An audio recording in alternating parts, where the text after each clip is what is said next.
그러면 무엇을 말하느냐? 말씀이 내게 가까워 내 입에 있으며 내 마음에 있다 하였으니 곧 우리가 전파하는 믿음의 말씀이라.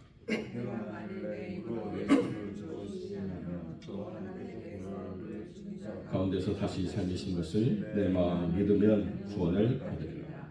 사람이 마음으로 믿어 의에 이르고 입으로 시인하여 구원에 이르느니라. 성경에 이르되 누구든지 그를 믿는 자는 부끄러움을 당하지 아니하리라. 유대인이나 헬라인이나 차별이 없음이라. 한 분이신 주께서 모든 사람의 주가 되사 그를 부르는 모든 사람에게 부요하시도다. 누구든지 주 이름을 부르는 자는 구원을 받으리라. 그런즉 그들이 믿지 아니하는 일을 어찌 부르리요? 듣지도 못한 일을 어찌 믿으리요? 전파하는 자가 없이 어찌 들으리요? 보내심을 받지 아니하였으면 어찌 전파하리요? 기록된 바 아름답도다. 좋은 소식을 전하는 자들의 발이여함과 같으니라. 아멘. 오늘 본문의 말씀을 가지고 좋은 소식을 전하는 자들의 발이라는 제목으로 이 말씀을 함께 나누겠습니다. 오늘 본문의 말씀은 구원이 어떻게 완성되어져 가는가라고 하는 것을 개인의 관점 그리고 공동체의 관점에서 이것을 잘 설명해 주고 있는 말씀입니다. 우리가 한 개인의 영역에서 말씀을 받고 그 말씀 안에서 우리가 깨달음을 가지고 하나님의 걸어가신 공의이신 예수 그리스도를 만나게 될 때 그분을 마음으로 믿으면 그분이 이루신 공의, 의로움이 우리의 모든 허물을 덮는 놀라운 은혜로 오게 되고, 그래서 내 개인적으로 내 마음, 내 속사람이 하나님의 공의로우심으로 은혜를 입어서 변화될 때 우리 입에 시인이 있어서 구원에 이르게 된다라고 성경이 이야기하고 있다는 것입니다. 그러니까 우리의 마음으로 믿고 입으로 시인하는 이 모든 과정이 우리의 구원의 전인격적인 과정이라고 하는 것을 성경이 우리에게 분명히 가르쳐 주고 있다는 것입니다. 궁극적으로 우리가 예수를 믿는다라고 하는 것은 우리가 누구인가를 감추고서는 이야기가 될 수 없다는 거예요. 우리가 누구인가를 드러내도록 하나님이 우리를 이끄셨기 때문에 세상의 빛을 통해서 어두움을 물리치려고 하나님이 우리를 구원하게 하셨는데 그 빛을 등경 위에 높이 올려둬야지 그것을 감추는 사람은 없다는 것이죠.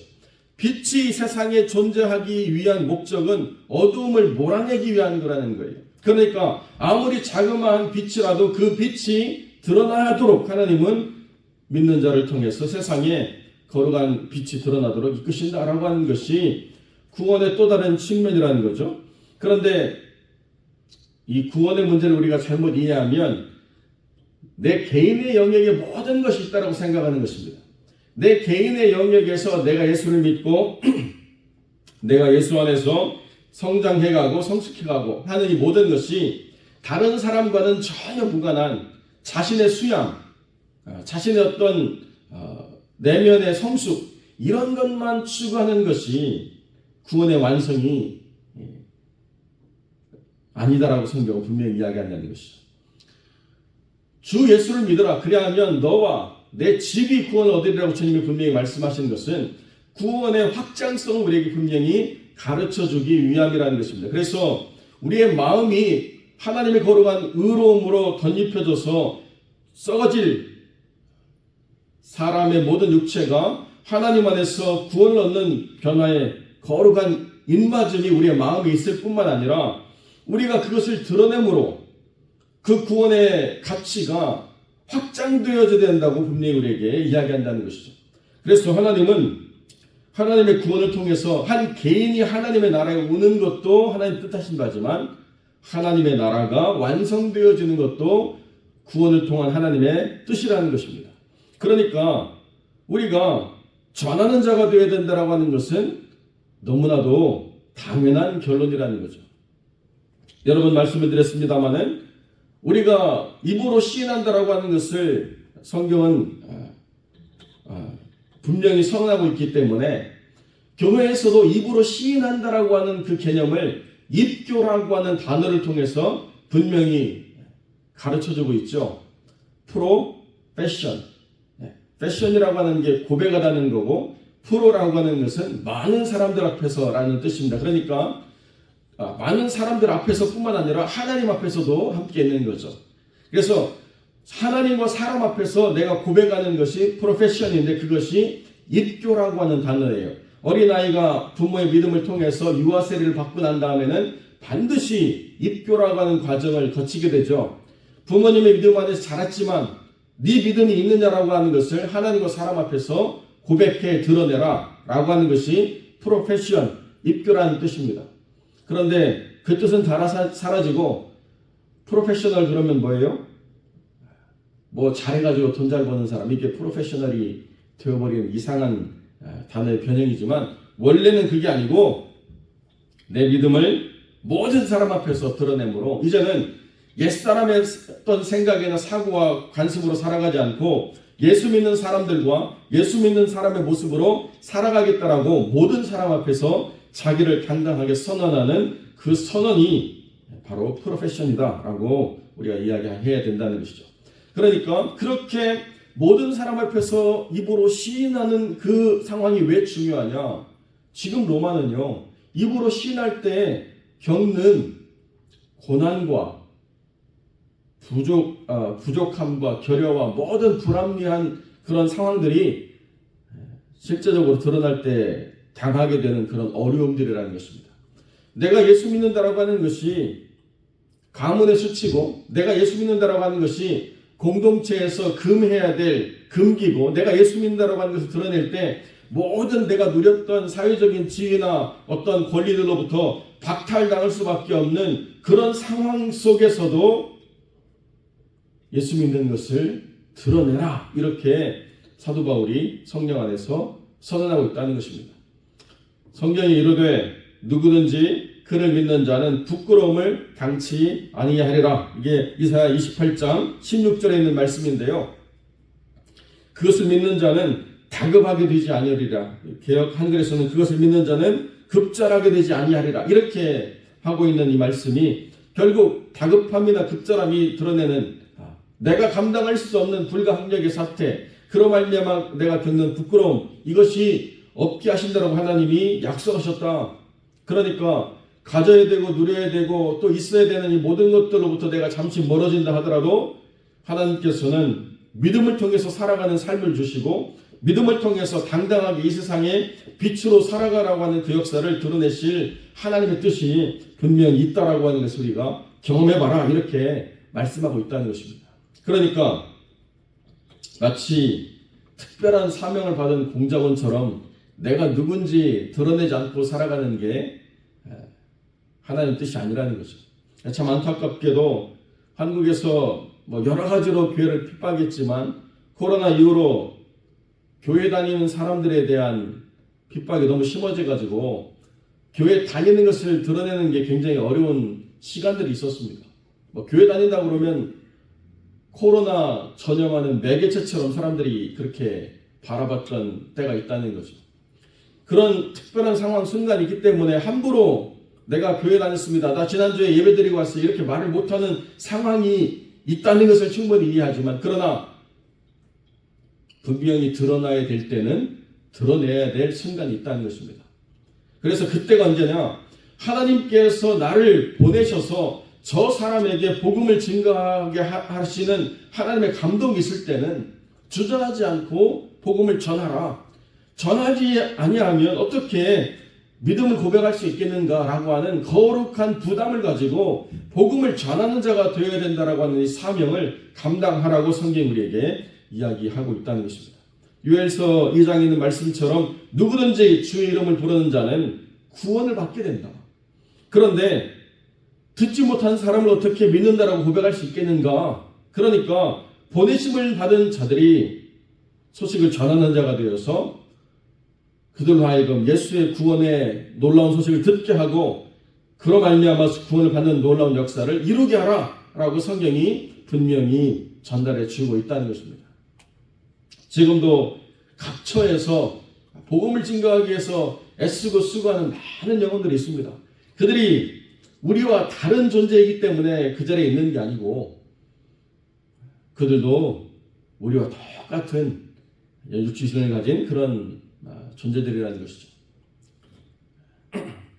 제가 신학교에서 공부할 때 매주 수요일마다 선배 목사님들이 오셔가지고 말씀을 증거하는데요.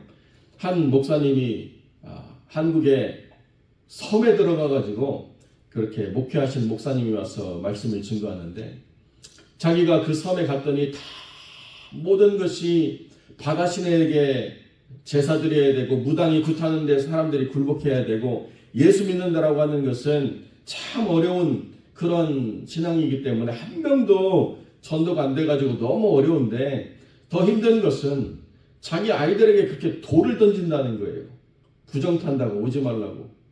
애가 나갔다 와가지고 돌에 맞아서 피 흘리고 막 그러면 너무 그 상황이 힘들고 어려워가지고 고민했던 적이 있다는 거죠. 그런데 때로는 후원이 제대로 이루어지지 않아가지고 한 끼의 식사도 제대로 못할 날들이 있는데, 그 목사님 표현이 그래요. 마누라가 3일 굶을 때는 끄떡없었는데 자식이 한 끼 굶으니까 속이 뒤집어지더라. 이게 정말 내가 여기서 버텨야 되나, 이런 고민과 갈등이 너무 많았다는 거죠. 그런데가 중요해요. 그를 믿는 자는 부끄러움을 당하지 아니하리라고 하시는 하나님의 역사가 반드시 일어나더라. 그 굿판, 그 무당, 그 모든 그 더러운 영의 역사를 깨뜨리시는 하나님의 역사가 일어나게 되는 것을 보면서, 그렇다고 그 섬에 있는 모든 사람들이 다 예수 믿는 역사가 일어나는 건 아니지만 예수 믿는 사람들이 생겨지더라는 거예요. 이제는 뭐 풍어제 가가지고 굿판 벌리면서 무당에게 돈 주고 온갖 귀신을 부르며 여러 가지로 헛된 것에 굴복하던 영혼들이 예수님이 살아계신 하나님이시라는 것을 분명히 경험하는 순간이 있도록 하나님이 역사하시더라. 그래서 그 안에서 주의 이름을 부르는 자들이 드러나게 되더라 라고 하는 것을 가르치는 역사, 그때까지 하나님께서 인내하도록 하시는 순간이 있었다. 그러니까 그 얻은 영혼이 얼마나 소중하겠습니까?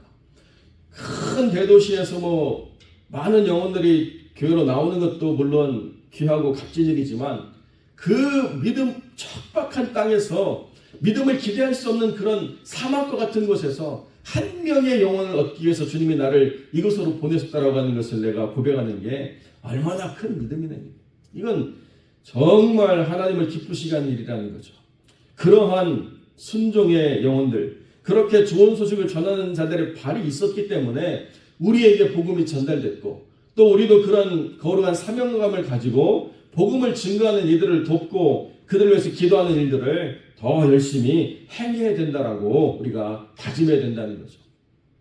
저희가 단기 선교를 위해서 선교사님들하고 이렇게 컨택을 하면서 정석훈 선교사님과 제가 연결이 돼가지고 이렇게 저렇게 지금 진행을 여쭤보고 있는데요. 어떤 일정을 어떻게 가는 게 좋은지, 언제 가는 게 좋은지 이렇게 질의를 했더니 어제 너무 아파가지고 병원에 가서 있다 오느라고 메일을 늦게 체크했는데, 몸 좀 추스리고 나면 자기가 이렇게 더 디테일하게 시간들을 짜보겠다고 이렇게 말씀을 하시더라고요. 참 타국에 와서 사는 것도 쉽지 않은데 아픈 건 더 서럽고 힘들죠. 그래도 그 자리를 지켜 나간다라고 하는 것을 끝까지 감당하려고 하는 믿음이 있을 때, 그 믿음을 통해서 하나님이 얼마나 놀라운 일들을 행하실 것인가, 그리고 그를 위해서 우리가 더 얼마나 간절히 기도해야 되는가를 우리가 더 분명히 깨달아가는 시간인 것 같아요.